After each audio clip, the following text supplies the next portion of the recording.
Өткөн жылдын апрель айынын соңундагы тажик аскерлеринин агрессивдүү кол салуусунан Баткен жана Лейлек райондорундагы чек арага жакын айылдардын жашоочулары үй жайынан жана мүлктөрүнөн кол жууган.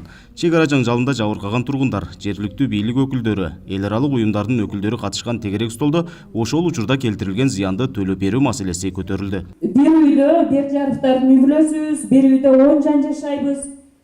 Кайненем пенсионер, бир үйдө 2 келин.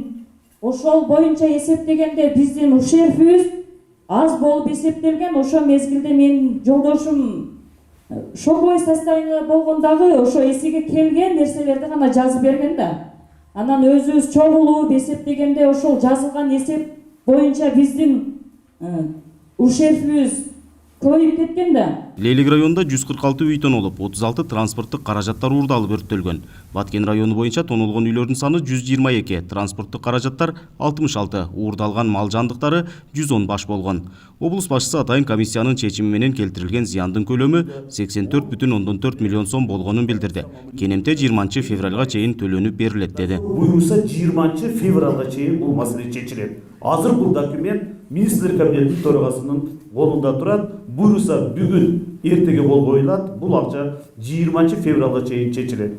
Ар бириңиздер счет ачышыңыздар керек. Бул акчаны эч ким кармабайт.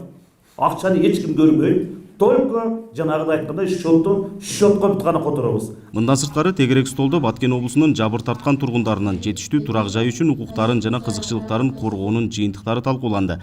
Тажик аскерлеринин куралдуу кол салуусунда толугу менен күйүп кеткен үйлөрдү калыбына келтирүүдө жол берилген кемчиликтер боюнча да сөз болду. Жабырлануучулар жеңил типтеги турак үйлөр кыш айларында суук болуп жатканын айтышты. Ал эми бул үйгө биз кечине жашайбыз да, биз мисалы 1 жыл 2 жыл жашап кетпейбиз. Ошон үчүн бул үйдүн мындай сапаты жагынан карап, эми жылы кышка чейин кичине ремонттороп, азыр душовой менен эшик коюлган эмес. Душовойго кирип жуунсаң суу өзүңө кайтып келет. Мунду ремонтун ким кылат? А полдор шишип кеткен. Кече немелерден экспертизалардан барганга айтсак, Кудайга шүгүр дейли. Жок, Кудайга шүгүр. Мен жерде 5 жыл жашайм, менен кийин балдарым жашайт. Бул үйдүн кичине сапат жагы карап беришин суранам да мен. Бул жерде дагы просто дагы 80% адамдар ошо боюнча кайрылыптыр. Биринчиси жылуулук, экинчиси бул полдордун начарлыгы. А калганы боло берет. Калганы өзү бүтүрүшкө аракет кылабыз. Анан негизинен ошол сыртынан жок дегенде бир катар жылуулап, анан полдору ошо көбөйүп бараткан да, мен өзүм жашайм, полдун көбөйүп кеткен. Ал ажырап уже эме болуп кеткен да. Курулган үйлөрдүн сапаты боюнча көз карандысыз эксперттер да өз жыйынтыктарын чыгарышып, бир нече кемчиликтерге жол берилгенин айтышты. Биринчи эле кезекте Баткендин климаттык шартына ылайык келбестигин, курулуш нормаларынын так сакталбаганын билдиришти. Ыйгарым укуктуу өкүл үйлөрдүн сапатын карап чыгып, кемчиликтерди жоюуга аракет көрөрүн билдирди. Үйдүн сапаты боюнча азыр бул жерде дагы көз карандысыз адистер айтып кетти. Үйдүн сапаты боюнча бул боюнча дагы бир ирет карап чыгабыз биз.